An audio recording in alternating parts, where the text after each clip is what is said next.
Bismillahirrahmanirrahim. Bonjour à tous. Je me présente, Dr Salam Loul, maître assistante à l'université de Sétif A, faculté de technologie, département de génie chimique. Dans cette vidéo, je vais vous présenter une partie du cours intitulé Opération unitaire 1, destiné aux étudiants du troisième année ingénieur en ingénierie des procédés chimiques. Ce cours porte sur deux grandes opérations fondamentales, l'absorption au gaz liquide et l'extraction liquide.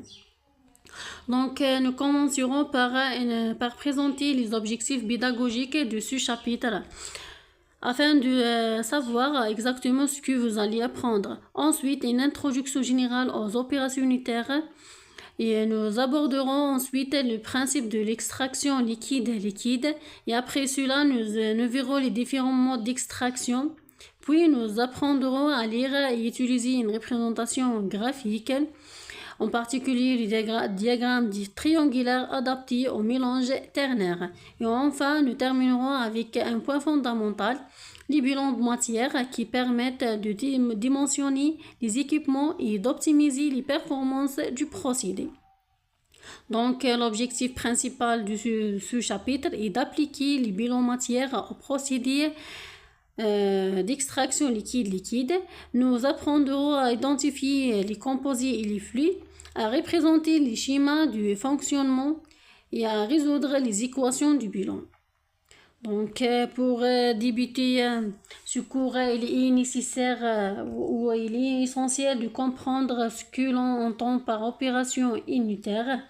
Il s'agit d'un concept fondamental en génie des procédés qui désigne une étape clé d'un procédé industriel où se déroule un phénomène physique ou chimique spécifique.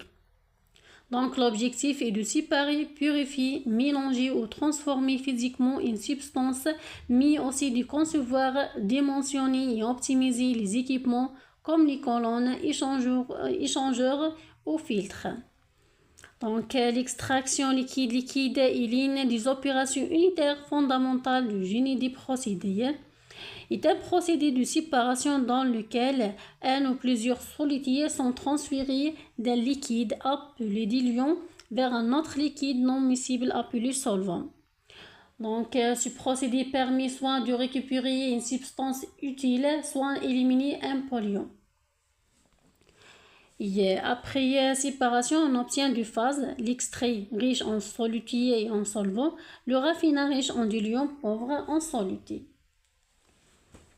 Donc, dans un procédé d'extraction liquide, le choix du solvant est une étape déterminante qui influence directement l'efficacité de la séparation.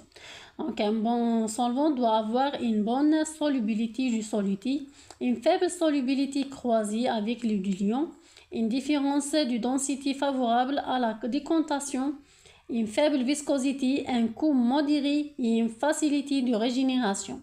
Donc, et plus la coefficient du partage est élevé, meilleure est l'efficacité de l'extraction. Il existe de grands modes d'extraction.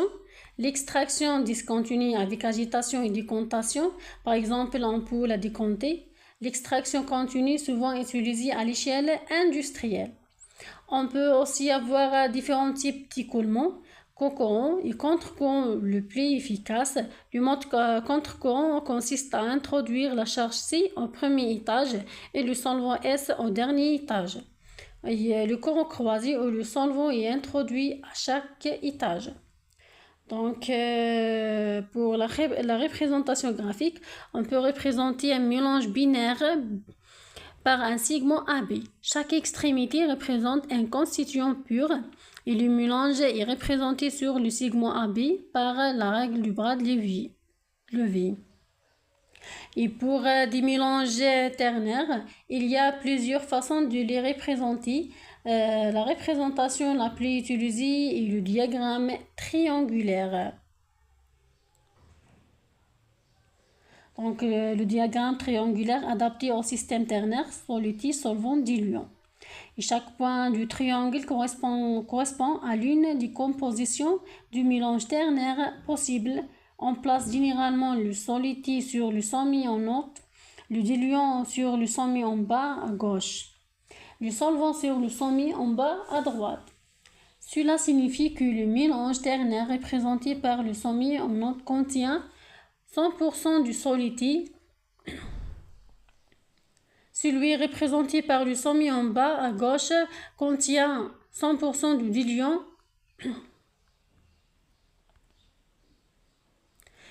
Et celui représenté par le sommet en bas à droite contient 100% du solvant. Les côtés du triangle représentent des mélanges binaires, solide diluant pour le côté gauche, solide solvant pour le côté droit et diluant solvant pour le côté du bas. Les points à l'intérieur du triangle représentent des mélanges ternaires, solide diluant solvant. Et pour connaître la composition en solide du point rouge représenté sur la figure, on trace la parallèle au côté opposé au sommet représentant le solide pur, passant par ce point, puis on lit le pourcentage de solide en se souvenant que le sommet du haut représente 100% du solide et les deux bas représentent 100% du diluant et 100% du solvant, par conséquent 0% du solide.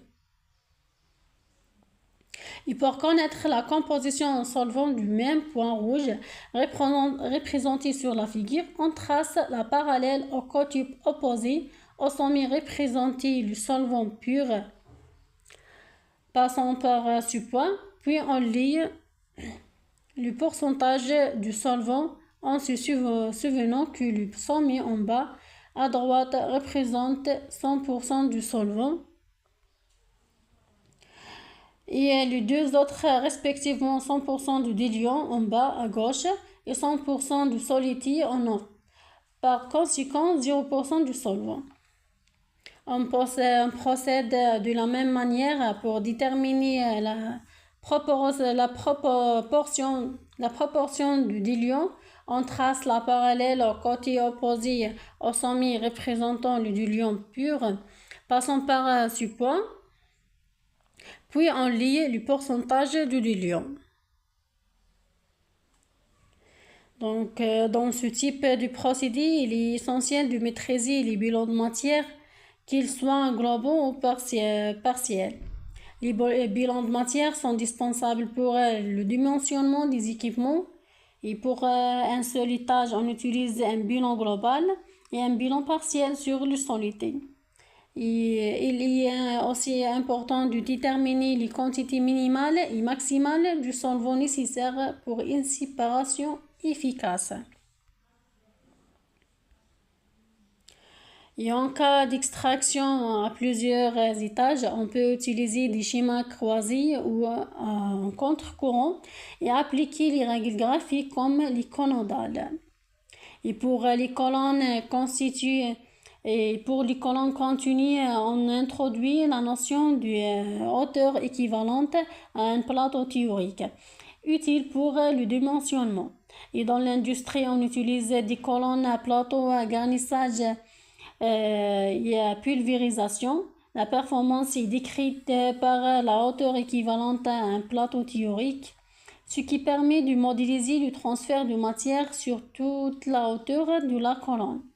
Donc, en résumé, l'extraction liquide est une opération unitaire polyvalente et incontournable pour séparer des mélanges complexes avec de nombreuses applications industrielles.